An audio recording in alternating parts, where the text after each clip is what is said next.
गटानं घेतलेला आहे। महाविकास आघाडीमध्ये फूट पडलेली आहे, कारण ठाकरेंनी आता एकला चलो रेचा नारा दिलेला आहे। महापालिका आणि पालिका निवडणुकांआधी ठाकरे गटानं ही मोठी घोषणा केलेली आहे।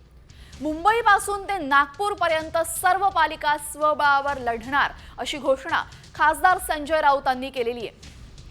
लोकसभा आणि विधानसभा या दोन्ही निवडणुका महाविकास आघाडी एकत्रित लढली होती। ठाकरे गट महाविकास आघाडीसोबत होता, मात्र आता पालिका निवडणुकांसाठी, महापालिका निवडणुकांसाठी, स्थानिक स्वराज्य संस्थांच्या निवडणुकांसाठी ठाकरे गटानं हे मोठं पाऊल उचललेलं आहे आणि स्वबळावर लढण्याचा निर्णय ठाकरे गटाकडून घेण्यात आलेला आहे। दरम्यान गेले काही दिवस आपण महाविकास आघाडीतला एकूणच जर घटनाक्रम बघितला तर या सर्व गोष्टींची माहिती समजतच होती, कारण की कोणत्याही पद्धतीचा समन्वय महाविकास आघाडीमध्ये नाहीये अशी टीका वारंवार तीनही पक्षाच्या नेत्यांकडून होत होती। खुद्द शरद पवार जे महाविकास आघाडीचा मोठा आधारस्तंभ आहेत त्यांच्याकडून सुद्धा नाराजी व्यक्त केली जात होती अशी माहिती सूत्रांनी दिलेली। मुंबईसह नागपूर पर्यंत मी सांगेन आम्ही स्वबळावर लढू, काय होईल ते होईल, एकदा आम्हाला आजमावायचं असं आमचं ठरत आहे की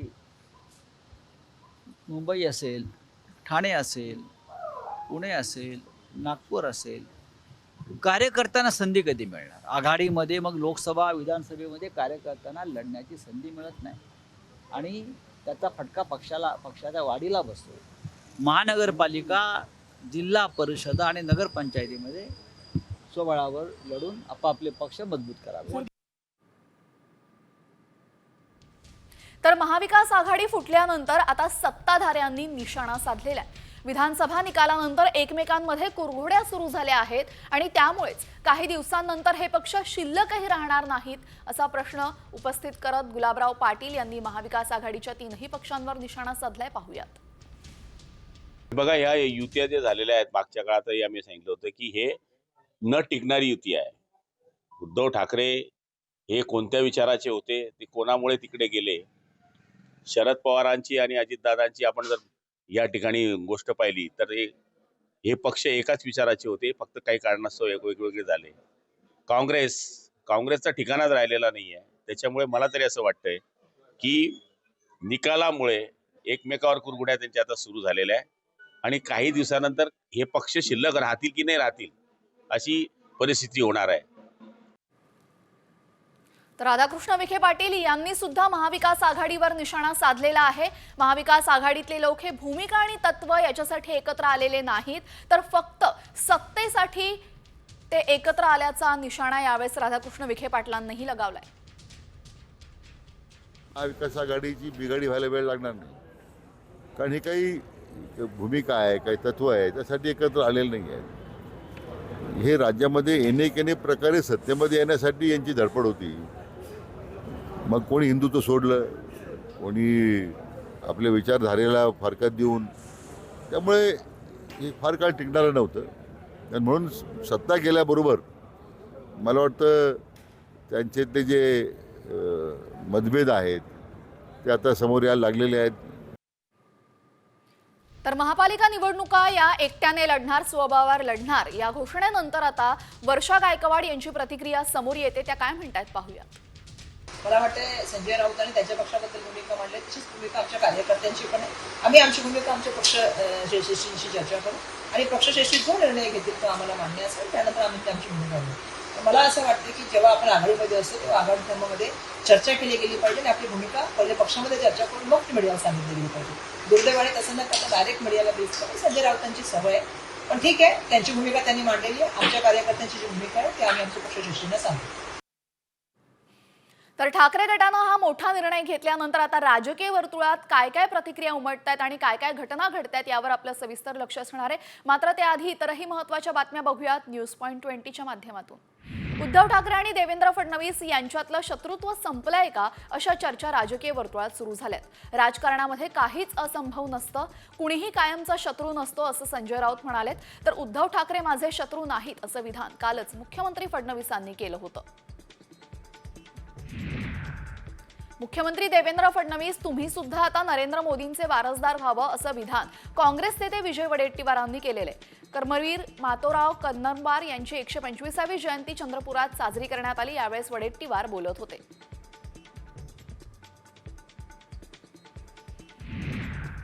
भाजपाच्या संघटन पर्व अभियानाअंतर्गत भाजपाचं घर चलो अभियान सुरू झालेलं आहे। या अभियानाचा प्रारंभ महसूल मंत्री चंद्रशेखर बावनकुळे यांच्या हस्ते पुण्यातील बानवडी परिसरातून करण्यात आला। पुण्यामध्ये गेल्या 4 दिवसांच्या आत भाजपाकडून 1 लाखपेक्षाही अधिक सदस्य नोंदणी करण्यात आलेली आहे।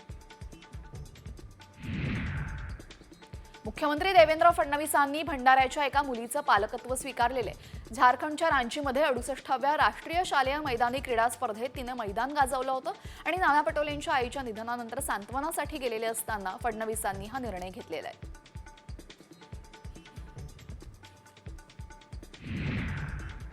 सिडको महामंडळामध्ये लवकरच खांदेपालट होण्याची शक्यता आहे, कारण मंत्री झाल्यामुळे संजय शिरसाट यांची सिडको अध्यक्षपदाची नियुक्ती आता रद्द होणार असल्याची माहिती सूत्रांनी दिलेली आहे। नगरविकास खातं हे एकनाथ शिंदेंकडे आहे, त्यामुळे सिडकोचा नवीन अध्यक्ष कोण होणार याची चर्चा आता राजकीय वर्तुळामध्ये सुरू झाली आहे। माहिती प्रसारण मंत्रालयाचे सल्लागार दिलीप मंडल यांच्या विरोधामध्ये आझाद समाज पार्टीतर्फे पुणे पोलिसात तक्रार दाखल झालेली आहे। फातिमा शेख हे काल्पनिक पात्र आपणच रचलं आहे अशी कबुली त्यांनी दिली। दरम्यान समाजामध्ये दंगली घडवण्याचा आणि वंचितांच्या भावना दुखावल्याचा आरोप त्यांच्यावर करण्यात आलाय।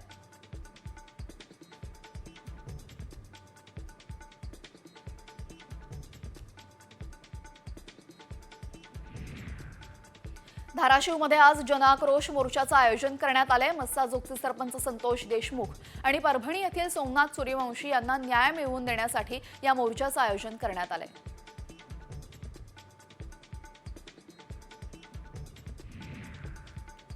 टोरेस घोटाळा प्रकरणामध्ये पोलिसांची सलग 3ऱ्या दिवशी सुद्धा छापेमारी सुरू आहे। मुंबईतल्या टोरेसच्या सर्व कार्यालयांमधला मुद्देमाल पोलिसांनी ताब्यात घेतलाय। परवाच्या छापेमारीमध्ये पोलिसांना मोठ्या प्रमाणात दागिने तसंच 3 कोटी रुपयांची रोकड मिळाल्याची माहिती समोर येते। टोरेस घोटाळ्याच्या चौकशीमध्ये आता ईडीने सुद्धा उडी घेतलेली आहे। ईडीच्या अधिकाऱ्यांनी मुंबई पोलिसांच्या आर्थिक गुन्हे शाखेच्या वरिष्ठ अधिकाऱ्यांची भेट घेतली। ईडीने टोरेस घोटाळा प्रकरणाच्या FIR सह इतर कागदपत्रांची सुद्धा मागणी पोलिसांकडे केली आहे।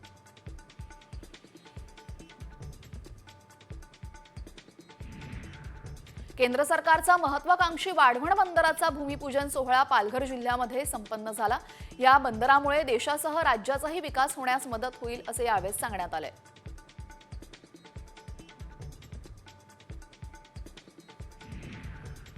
मालवण पुतळा दुर्घटना प्रकरणी आरोपी शिल्पकार जयदीप आपटेला हायकोर्टाकडून जामीन मंजूर करण्यात आलाय। प्रकरणाचा तपास पूर्ण झाल्यानं आता आरोपीला कैदेमध्ये ठेवण्याची गरज नाही असं हायकोर्टानं म्हटलेलं आहे। या प्रकरणी कुणीही जखमी झालेलं नाही, त्यामुळे हत्येचा प्रयत्न हा कलम इथं लागू शकत नाही असं हायकोर्टानं म्हटलेलं आहे। सीबीएसईने अनेकदा सूचना देऊनही अनेक शाळांनी अद्यापही त्यांच्या संकेतस्थळावर शिक्षकांबाबतची माहिती आणि महत्त्वाची कागदपत्र अपलोड केलेली नाहीत। त्यामुळे संपूर्ण तपशील 30 दिवसांच्या आत न देणाऱ्या शाळांवर कठोर कारवाई केली जाईल असा इशारा देण्यात आलेला आहे। पश्चिम रेल्वेनं प्रवाशांच्या सुविधांसाठी आधुनिक तंत्रज्ञानाचा वापर सुरू केलाय। या अंतर्गत स्थानकावरील टेलिकॉम यंत्रणा अद्ययावत करण्यासोबतच प्लॅटफॉर्म आणि पादचारी पुलावर नवे व्हिडिओ डिस्प्ले बसवण्यात येत आहेत। या डिजिटल इंडिकेटरमुळे प्रवाशांना एकाच ठिकाणी सर्व माहिती मिळणार आहे।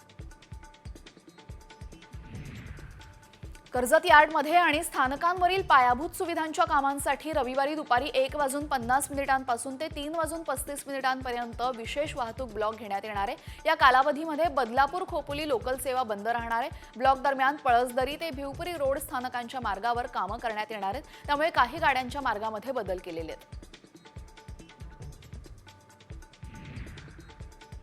वांद्रे टर्मिनस ते हजरत निजामुद्दीन दरम्यान धावणाऱ्या गरीब रथ एक्सप्रेसला पारंपरिक रेकच्या ऐवजी अत्याधुनिक LHB डबे जोडलेले आहेत। यामध्ये 19 AC 3 टायर इकॉनॉमी क्लास डबे असल्यामुळे प्रवाशांचा प्रवास अधिकच आरामदायक आणि सुरक्षित झालाय।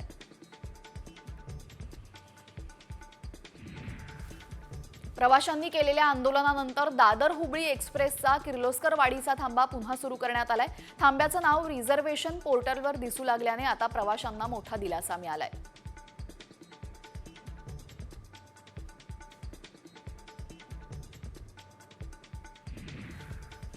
भारतीय रेल्वेने जगातील सर्वात शक्तिशाली हायड्रोजन रेल्वे विकसित केलेली आहे. रेल्वेनं हायड्रोजन इंधनावर चालणारं ट्रेन इंजिन हे जगातील सर्वाधिक हॉर्स पॉवरचं इंजिन आहे. ही भारतातील स्वच्छ ऊर्जा आणि अक्षय ऊर्जेवर आधारित दळणवळणासाठी उपयोगी ठरेल असा विश्वास व्यक्त केला जातोय. नांदेड जिल्ह्यामध्ये सध्या थंडीने जोर धरलाय आणि याचाच फटका विमानसेवेवर सुद्धा होताना दिसतोय. बेंगलुरूहून नांदेडला लँड होणाऱ्या विमानाने आकाशातच 5 घिरट्या घातल्या. धुक्यामुळे लँडिंगचे सिग्नल मिळाले नसल्याने लँडिंगला अडथळा निर्माण झाला होता.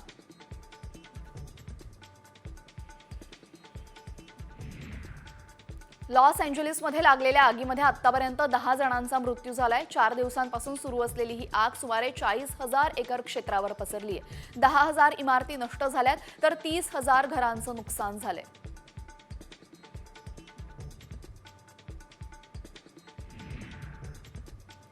सकाळी हॉलिवूड हिल्समध्ये आग नियंत्रणाबाहेर गेली. अमेरिकन चित्रपट उद्योगाचा प्रसिद्ध किल्ला देखील यातूनच वाचला नाही. चित्रपट तारे आणि सेलिब्रिटींची घरे सुद्धा आगीत जळून खाक झालेली आहेत.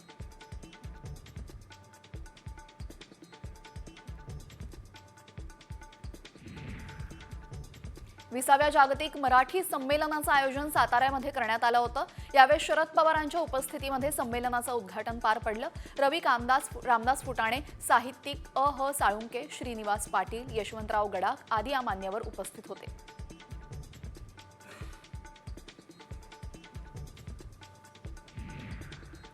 नीरज चोप्रा या वर्षातील सर्वोत्तम भालाफेकपटू ठरलेला आहे. पाकिस्तानी खेळाडूवर मात केल्यानंतर एका अमेरिकन मासिकाने याचं नामांकन जाहीर केलेलं आहे.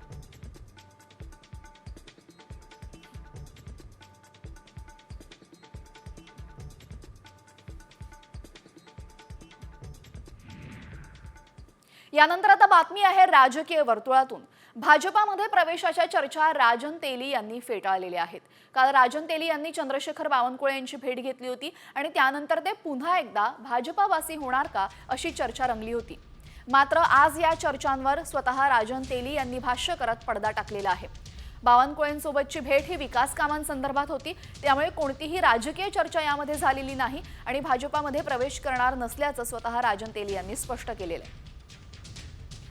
ही चर्चा चुकीची आहे. पहिलं म्हणजे माझी सगळ्या पत्रकार आपल्या सगळ्यांना विनंती आहे की एखाद्या बातमीची शहानिशा केल्याशिवाय आपण अशा प्रकारची बातमी चालू नये, माझी विनंती आहे. तर भाजपा प्रवेश करणार नसल्याचं तेली यांनी स्पष्ट केलेलं आहे. यानंतर राज्यातल्या महत्त्वाच्या बातम्यांचा वेगवान आढावा घेऊया 36 जिल्हे 36 रिपोर्टर या बुलेटिनमधून. धुळ्यामध्ये थंडीचा कहर अद्यापही कायम आहे. आज धुळ्यामध्ये 9.5 अंश सेल्सिअस इतक्या तापमानाची नोंद करण्यात आली. थंडीचा जोर पुढील काही दिवस अशाच प्रकारे कायम राहणार असल्याचा अंदाज हवामान खात्यातर्फे वर्तवण्यात आलेला आहे.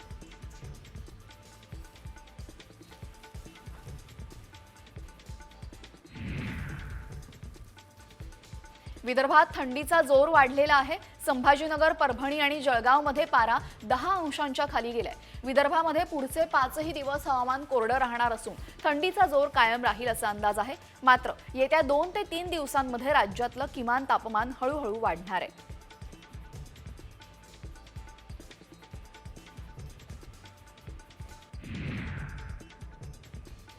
नागपूर जिल्ह्यातील देवलापार इथं राईस मिलवर वीज चोरीची मोठी कारवाई करण्यात आलेली आहे. या राईस मिलमध्ये 1,15,00,000ची वीज चोरी उघडकीस आली आहे. या प्रकरणामध्ये रामटेक पोलीस ठाण्यामध्ये गुन्हा दाखल करण्यात आलाय.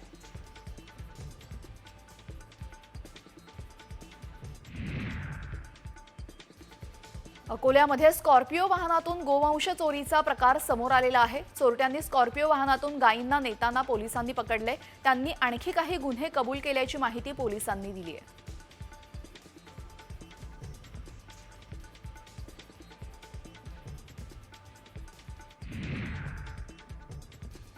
कोल्हापुरात गायरानातील बेकायदेशीर वृक्षतोड मोठ्या प्रमाणात झाल्याचं समोर आलेलं आहे. 125 एकरमध्ये 3 ते 4 कोटींची झाडं तोडून त्यांची बेकायदा वाहतूक झालेली आहे. एवढ्या मोठ्या प्रमाणामध्ये वृक्षतोड झाली असताना वन अधिकाऱ्यांनी याचा पंचनामा अद्याप न केल्याचं समोर आलेलं आहे.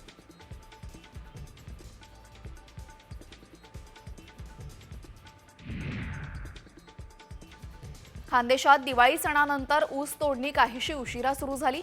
त्यात मागील महिन्याच्या अखेरीस पावसाने ऊस तोडणीला फटका बसला, परंतु मागील 4 ते 5 दिवसांपासून ऊस तोडणीला आता गती मिळाल्याची स्थिती आहे. सर्वाधिक ऊस गाळप नंदुरबारमधील कारखान्यांनी केलेले आहे.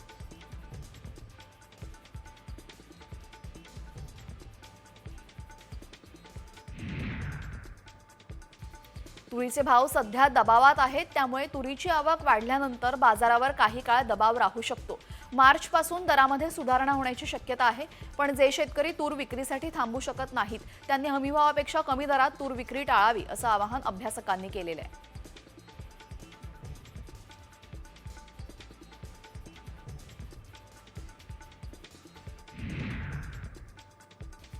यवतमाळ जिल्ह्यामध्ये थंडीसोबत धुकं सुद्धा वाढलेलं आहे. त्याचा परिणाम गहू, हरभरा, कांदा या पिकावर होण्याची शक्यता आहे. कापूस आणि सोयाबीन नंतर आता गहू, हरभरा पीकही शेतकऱ्यांच्या हातातून जातं की काय अशी स्थिती निर्माण झाली आहे.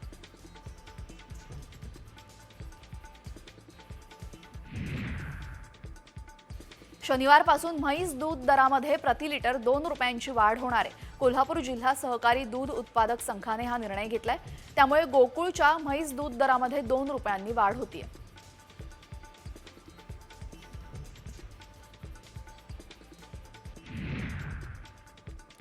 रत्नागिरीमध्ये मोठ्या प्रमाणात एलईडी मच्छीमारी होतीये. खोल समुद्रामध्ये कस्टमने आज एलईडी मच्छीमारी बोटीवर कारवाई केली.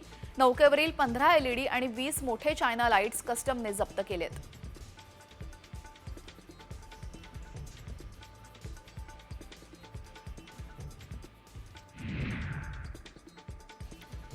पुणे जिल्ह्यातील खेड आंबेगाव परिसरामध्ये कुत्र्यांचा सुळसुळाट झालेला आहे. लोकवस्तीमध्ये शेतशिवारामध्ये रात्रीच्या वेळी कुत्रे धुडगूस घालत असल्याने माणसांवरही हल्ले होण्याची भीती पसरली आहे. या धर्तीवर भटक्या कुत्र्यांचा तातडीने बंदोबस्त करण्याची मागणी होतीये.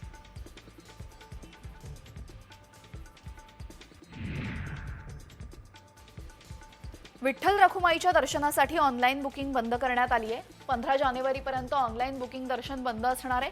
मकर संक्रांतीच्या निमित्ताने मंदिर प्रशासनाने हा महत्त्वाचा निर्णय घेतलाय.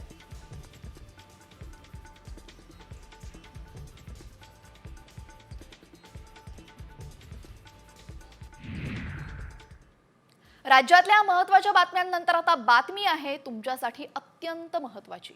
तुमची सोसायटी जुनी झाली असेल आणि रिडेव्हलपमेंटसाठी तुम्ही जर बिल्डरकडे जात असाल तर थांबा.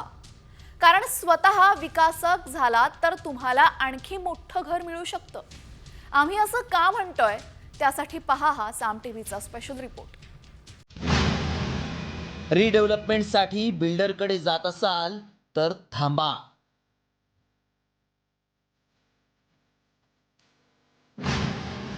स्वतः विकासक व्हा, मोठं घर मिळवा.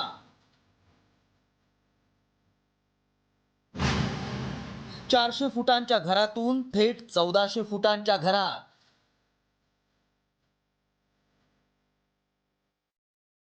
आपलं स्वतःचं मोठं घर असावं हे सगळ्यांचं मोठं स्वप्न असतं आणि हे स्वप्न सत्यात उतरवण्यासाठी अनेक जण जीवाचं रान करतात. तुमची इमारत जुनी झाली असेल आणि रिडेव्हलपमेंटसाठी तुम्ही बिल्डर शोधत असाल तर जरा थांबा. कारण आता तुम्ही स्वतः तुमच्या इमारतीचा विकास करू शकता. मुंबईत सेल्फ रिडेव्हलपमेंटचा प्रयोग यशस्वी झालाय आणि 10 पट मोठं घरही मिळालंय. विलेपार्ले पूर्वेकडील नंददीप कोऑपरेटिव्ह हाऊसिंग सोसायटीचा पुनर्विकास खासगी विकासकाची मदत न घेता 16 सभासदांनी स्वतःच करून नवा पायंडा घातलाय. 10 मजली नव्या इमारतीत एकूण 21 सदनिका बांधल्यानंतर दलालांविना त्यांची यशस्वीरित्या सभासदांमध्ये विक्रीही करण्यात आली. हा स्वयंपूर्ण विकास कोणत्याही विकासकाकडे न जाता किंवा खासगी बँकेकडे न जाता मुंबई जिल्हा बँकेच्या सहकार्यानं आणि इमारतीतील 3 घरं विक्री करून करण्यात आलाय.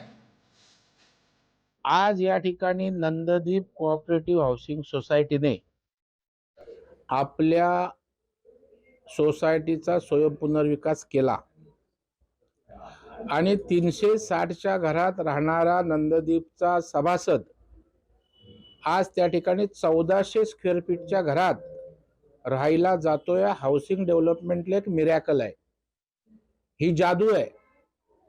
आणि त्याच्यामुळे मला वाटतं स्वयंपुनर्विकास किती फायद्याचा आहे हे यावरून आपल्या सगळ्यांच्या लक्षात येईल. मुंबई जिल्हा बँकेचे अध्यक्ष प्रवीण दरेकर यांच्या हस्ते सोसायटीच्या सभासदांना चाव्या सुपूर्द करण्यात आल्या. पास जाते हैं तो 30% मैक्सिमम वो प्रोवाइड एक्स्ट्रा एरिया करते हैं और हमने सेल्फ डेवलपमेंट किया है तो ऑलमोस्ट 250% हमें मिला है एक्स्ट्रा एरिया.